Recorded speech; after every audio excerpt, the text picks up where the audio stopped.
Now that President Biden has announced his student loan forgiveness plan, there's debate about the fairness of the plan and how much it may help the economy. But it's welcome news to more than 40 million Americans who could see their student loan debt reduced or eliminated. Now, under the plan, federal student loan debt will be erased up to $10,000 for individuals with incomes below $125,000 a year. Up to $20,000 of debt would be canceled for couples earning less than $250,000.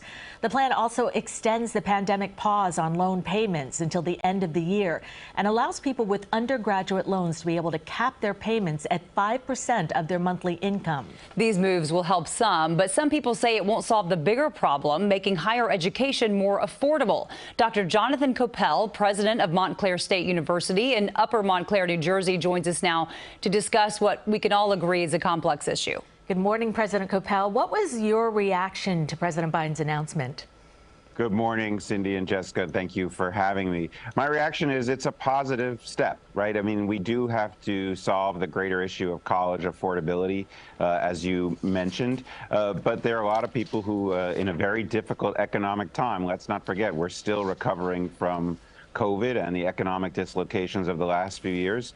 It's a burden on people to have to pay off a loan that they took out as an investment in themselves and to prepare themselves to be more successful in the workforce. You sort of just touched on my next question. Student debt is a complicated issue. There doesn't appear to be an easy solution. What's your opinion about what can be done to help students?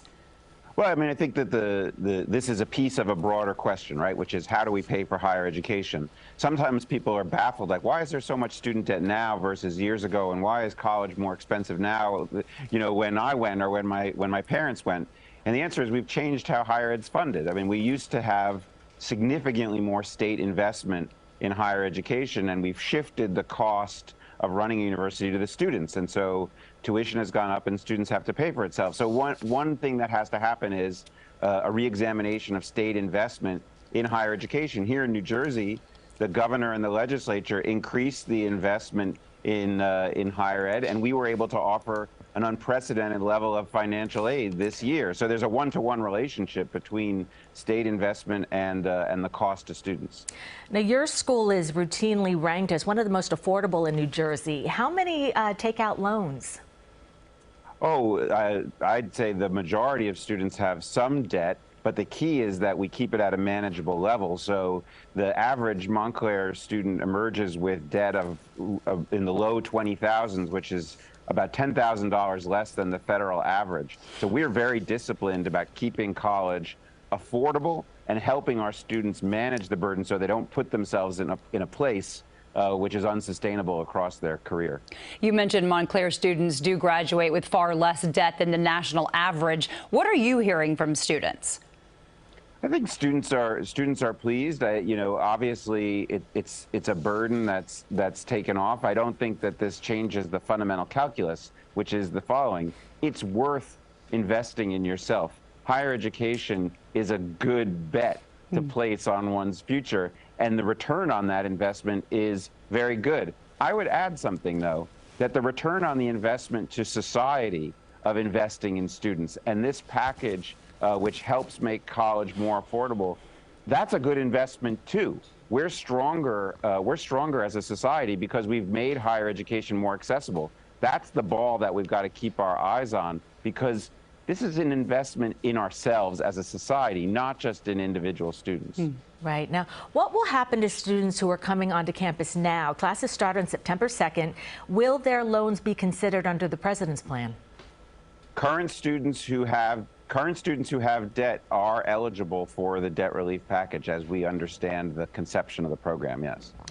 But I mean the ones who are coming onto campus now. Well, so right. Yeah, you can't have debt relief if you don't have debt. So, so it's not a grant, right? This isn't additional aid. Students are eligible for Pell assistance. That's the main federal program to finance undergraduates, and there has actually been a small boost in the level of Pell assistance to undergraduates, which we're very pleased by. So hopefully, current students will have a slightly lower debt burden even under the current federal policies, and we'd like to see that, as I say, like to see that shift further. Some people say the plan doesn't address one key point, which is helping ensure students who begin college actually finish their degrees. What's your opinion on what should be done there? So, by the way, that's totally right. And I think one of the things that's lost is the extent to which debt outstanding is actually people who don't have degrees.